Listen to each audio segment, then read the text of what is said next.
É verdade. Agora, eu quero voltar num ponto aqui, Chico. A gente pode ir voltando, né, esse bate-papo aqui, que é aquele sobre nós Sim, dizíamos, muitos estudiosos, muitos pesquisadores sobre a política brasileira e sobre as Forças Armadas e policiais falam dessa simpatia e também não é necessário muito esforço para perceber isso. Dessa simpatia, dessa adesão de segmentos de baixa patente a Bolsonaro e ao bolsonarismo. A versão mais radical disso. Ah, e eu falava, mas nós não sabemos o que pensam os comandantes. Mas há uma nota emitida pelas Forças Armadas no pós-segundo turno, quando se consumou a vitória apertada do Lula, e aí começou, né, esse questionamento dos resultados e os acampamentos, enfim. Aquela nota das Forças Armadas é muito grave, porque não apenas eles não condenam aquelas manifestações, como eles fazem uma afirmação de que as Forças Armadas têm a função moderadora na República Brasileira. Na isso é prática, grave, né? muito grave. Na prática, teve mesmo, infelizmente. Por décadas, especialmente entre 30 e 64. Até que deixaram de ser apenas moderação e assumiram o poder de vez em 64 em aliança com segmentos civis. Mas isso não está na Constituição. Então, eles se colocam como intérpretes da vontade do povo. Ora, como é que a vontade do povo se expressa? Via eleições. Então, toda vez que. E aí vale a conexão com aquele argumento: não, o poder emana do povo. Todo mundo que reclama, né, essa ideia, esse argumento, se coloca automaticamente como um intérprete da vontade do povo. Ora, quem disse que é você o intérprete? Né? Então, quando as Forças Armadas se colocam com esse papel,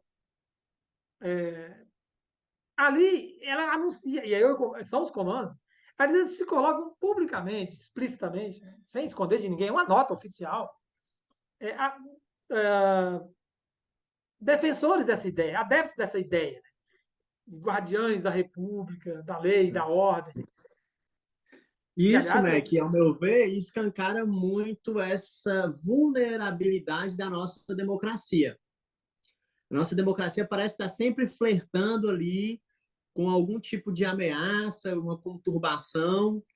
Então, mais um desafio para o novo governo aí, se é que ele vai lidar com isso de fato, né? Colocar as Forças Armadas no lugar onde ela deve estar de acordo com o que a nossa Constituição prevê. aí temos dois pontos muito interessantes. Tem que rever a Constituição, especialmente o artigo 142, o famoso artigo 142. Porque ele foi colocado lá, o artigo disse, né, que cabe às Forças Armadas a manutenção da lei e da ordem, a garantia da lei e da ordem, por isso a sigla GLO. E esse artigo foi colocado por pressão dos militares durante a Constituinte de 86, de 87 até 88. Aliás, tem até uma dissertação de mestrado defendida aqui na Unimontes, no PPGDS, pela Luciana Lenoir, acabou de defender semanas atrás, em que ela discute isso e ela recupera o debate parlamentar, as negociações, e como que os militares exerceram esse papel, assim, essa pressão para garantir isso na Constituição. Então, e aí há um grande debate entre os juristas quanto à interpretação adequada desse artigo. Não vou entrar nesse debate, pela razão óbvia que eu não sou jurista. Não entendo nada disso. Mas, para você dirimir a dúvida, o que é o ideal? Fazer uma emenda constitucional, suprimindo ou reescrevendo esse artigo. Ah, e aí há quem diga, né, que o momento adequado é este. Porque nesse momento, o fracasso, felizmente, da, dos ataques de ontem, criou um clima favorável a essa mudança. Porque qualquer iniciativa semelhante de ontem, nesse momento, não tem respaldo, né, não tem condição de vingar. Não sabemos se ela se reorganiza daqui para frente. Então, agora seria a hora de fazer essa mudança. Vamos ver se o Eu tenho governo vai dúvidas, ter Chico. condições para isso também, né? Aí depende da tua avaliação. Eu tenho dúvidas se a nossa democracia está em crise, como você falou, ah, por alguns motivos. Agora, a República, a nova República, eu queria voltar nesse ponto também. Você falou lá e Hum. acabou nós deixando. Eu fui cauteloso ao utilizar o termo crise, porque eu sei que você não gosta muito Assim, é disso porque a sobre a democracia. Eu democracia. usei o termo vulnerabilidade, ela parece É, flertar com ameaças, né? sim, sim. É que assim, a, como eu dizia lá minutos atrás, né, os episódios de ontem mostraram um só tempo. Que eles são graves, que eles precisam ser combatidos, reprimidos, as investigações têm que chegar aos responsáveis e puni-los, na forma da lei, evidentemente. Isso é muito sério. Por outro lado, o, a falta de apoio dos diversos segmentos, como nós dissemos, ao que aconteceu ontem, para mim é interessante, percebe? E a democracia ela é, por definição, instável. Né? Estáveis são ditaduras. Regime democrático que tem que conviver com as divergências, com manifestações, com protesto, a instabilidade é inerente. Agora, o tamanho dessa instabilidade é que você tem que calibrar. É. E aí, assim, e olhando para a história do Brasil, nós nunca, e aí eu volto à questão do final, ter terminado a nova república, nós nunca tivemos um período de democracia tão duradouro como esse atual. E, né, vamos dizer que começa ali em 85, com o encerramento da ditadura. E aí vale aquele ponto seu. Será que a nova república, o nome que se dá, né, essa nova fase da República Brasileira, a partir de 85, ela acabou? O cientista político da UFMG, o Leonardo Avritzer, ele disse que a eleição de Bolsonaro encerrou a primeira república. Eu estou só falando primeira república, a nova república. Essa começada em 85.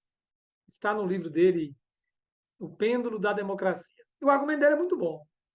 Ele diz que, desde a redemocratização, todas as forças que disputaram, né, o poder central no Brasil eram forças que emergiram na redemocratização contra a ditadura, contra a memória da ditadura, contra o regime ditatorial. E que, pela primeira vez, né, na eleição de 2018, um candidato que defendia abertamente a ditadura venceu as eleições. Então, ali seria o símbolo do encerramento dessa era. E eu notei, né, observando aí discussões no Brasil nos últimos anos sobre o tema da tortura, eu também notei uma inflexão que me preocupou muito, e aí me pareceu que combina, corrobora a tese do Avritzer, de que a nova república se encerrou nesses anos de 18, a emergência de Bolsonaro ao poder, com esse discurso de defesa da ditadura. E o que eu observei? Acho que eu já comentei com você em outro momento, em outras Sim, mesas que sim. estávamos juntos, que durante a ditadura militar, a tortura era praticada, mas ela era escondida. Os comandos, né, especialmente, negavam a existência ou a ciência deles em relação à prática da tortura. Por que isso? Porque o regime militar tinha um apoio de um segmento da sociedade brasileira que não aceitaria a tortura. Então, em virtude disso, havia esse receio de que os episódios de tortura vazassem. Nos Até últimos... diante do cenário internacional pegaria muito mal, né? Muito, muito. E aí o papel dos Estados Unidos, especialmente do governo Carter, é importante. Nos últimos anos, o que nós vimos foi uma liderança defender a tortura, minimizá-la e ainda chegar à presidência. Pois é, Mac. O que me entristece e que corrobora para esse meu medo em relação aos flertes que a democracia tem com esse perigo, né, do golpismo é justamente assim, você vê cidadãos livres que pedem intervenção militar ou mesmo que defendem abertamente a tortura. Isso me entristece profundamente e eu sinto uma enorme responsabilidade para com as novas gerações de sempre relembrar a importância da defesa da democracia, do quanto... Você falando de novas gerações, parece que você é uma pessoa idosa que está falando para garotada. Não, mas é porque eu sou professor das novas gerações, né? Tá certo, Chico. Mas é nesse sentido, é Mas o verdade. que você fala é muito sério, você está coberto de razão. Embora eu não tenha vivido nenhuma ditadura e nem quero viver, né? Também não, né? Quando eu comecei a me entender por gente, a ditadura estava acabando, graças a Deus. Mas é isso, Chico. É tudo muito nebuloso, como a gente falou no início, né? Temos mais perguntas do que respostas, mas uma certeza, digo, uma certeza inarredável, que é a defesa da democracia. Nenhuma solução política, venha ela de qual movimento, proposta vier, contrária aos princípios democráticos, deve ter qualquer apoio, qualquer sinalização. Esse compromisso com a democracia tem que ser diário e um fim em si mesmo. A democracia não é apenas um instrumento para um outro projeto. Ela precisa ser defendida em si mesma. Esse é o nosso desejo aqui do Tempos. Pois é, a gente vai ficando por aqui. A qualquer momento podemos voltar, né? Espero que não seja para Não, tá igual o problemas. plantão do jornal como é que é o Jornal Nacional? Eu tive que interromper aqui minhas férias, estou gravando aqui na roça, o pessoal que está só ouvindo não vai ver aqui meu cenário, É. né, Mac? Meio que improvisado. Não, essa roça Mas sua tá muito boa. A roça mesmo é onde eu cresci, rapaz. a Casa com telha modernidade curva, chegou, parede de adobe. Aí não, aí tá muito bonito. que a modernidade chegou e parou, como diz. Tem até Mas Wi-Fi. vamos ficando por aqui, né? Um abraço para os nossos ouvintes e um abraço também para a Tigas, que não pôde estar presente aqui hoje no nosso bate-papo. Está aí também Verdade. curtindo as férias dele, coitado. Deixa ele descansar e se revigorar. Um abraço, Mac, até a próxima. Abraço. Até mais.